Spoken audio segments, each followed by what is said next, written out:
Yo, what's up guys? It's your boy Nitrostorm here. Welcome back to RevivedWitch. I am a day late, so apologies for that, but they finally dropped their big update. We do have a login right now. We're currently day 2 for the spring festival. I think like Chinese New Year and stuff. But as you can see, we have quite a number of things going on right now. So first things first, we have a few banners.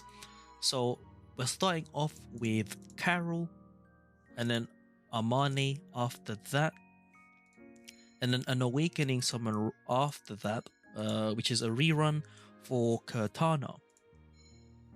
We also have a new event called Budding Fortune. We have the Red Envelope event not here yet until later, and then we do have gifts here. But this event is pretty quick, and I'll quickly go over it. Technically, essentially speaking, you just go in, right, and then you fight using the recommended element. So for this first boss, the recommended element is Mercury, so just use your best Mercury team and deal damage there, and so on and so forth.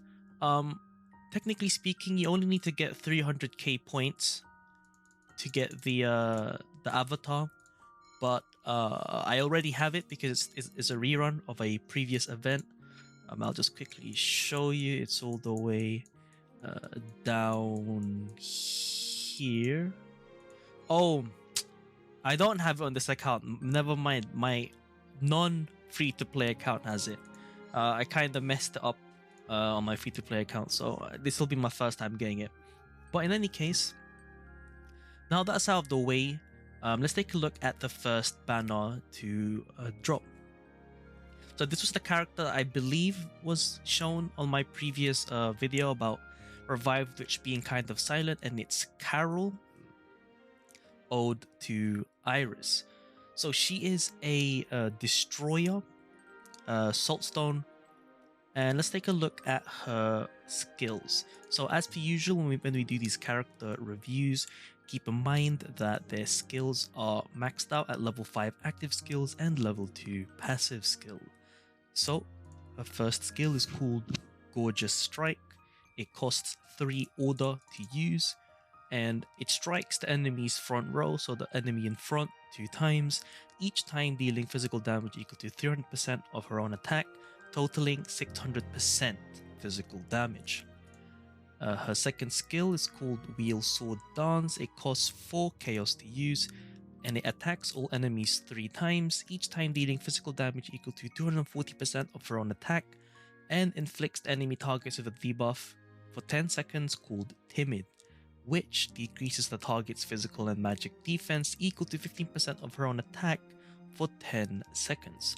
So the total multiplier is 720% with a debuff that reduces the target's both physical and magic defense. So, which is pretty nice. It's the usual thing, the usual treatment that Saltstone element dolls get. The buffs that they give, or debuffs that they give, normally are generalized, which would benefit both magic or physical teams.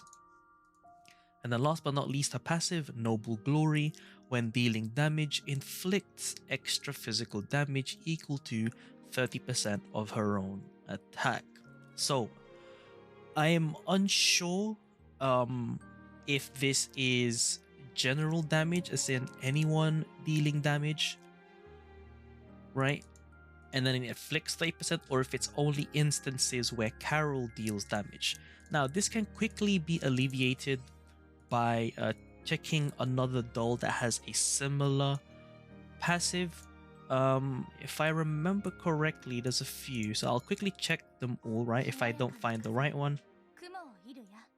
Okay, so this one, it says when allies deal physical damage. Okay, let's see. There was another one. I believe it was Lilia.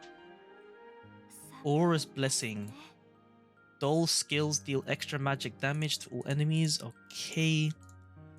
Not necessarily that one. Let's check out Catherine. Upon the Blessing of Glory. Upon dealing damage 5 times. Oh no, but it applies the effect to all allies. So that's pretty much all I could guess. in terms of the characters on the top of my head that has like the extra damage calculation. Oh, one more thing, one more. Simbriette. Let's see. Is it the no, the first. Oh, here we go. Causes them to take extra magic damage or whenever they take magic damage. Okay, so I've tested out everything, so I'm unsure.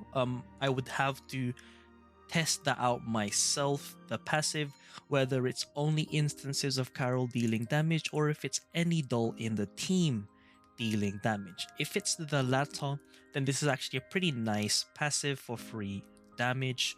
Otherwise, you know, it's okay, right? It's okay.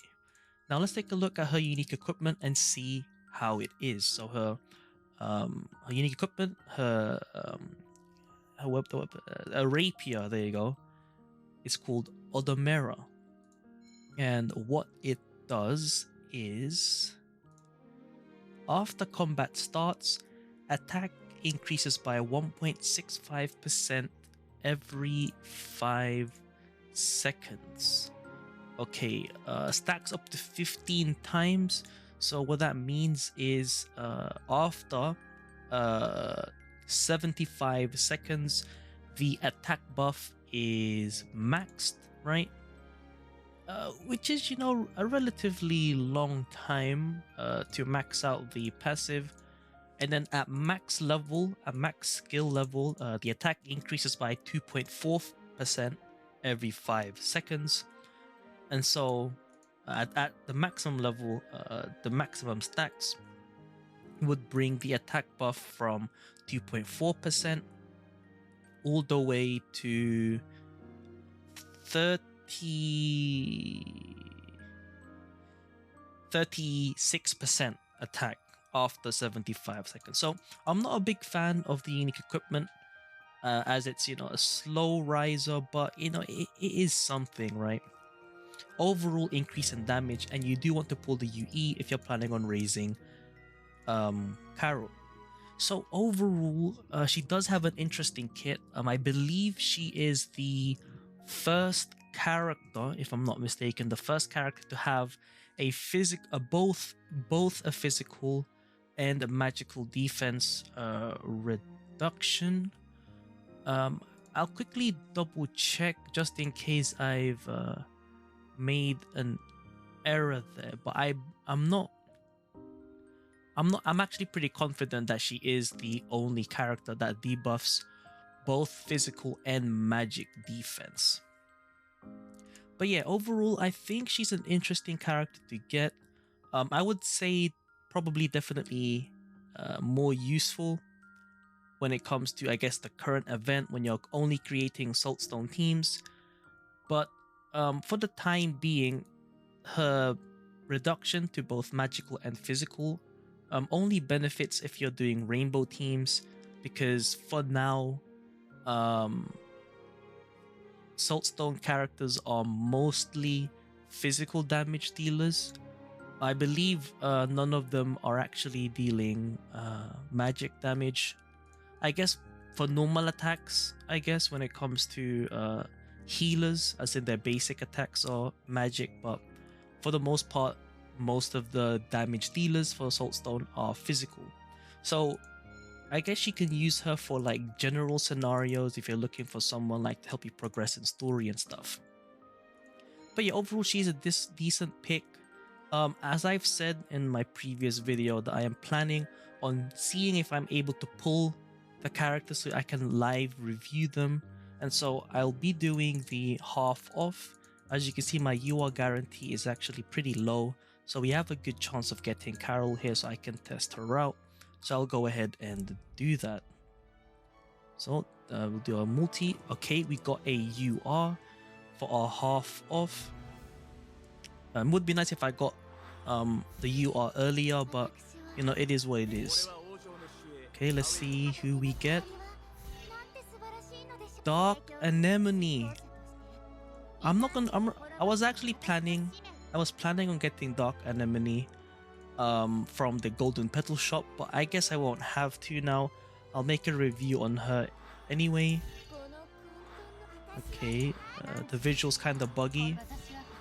I think that's it. Okay, so we didn't get um Carol on this account. I'll do that.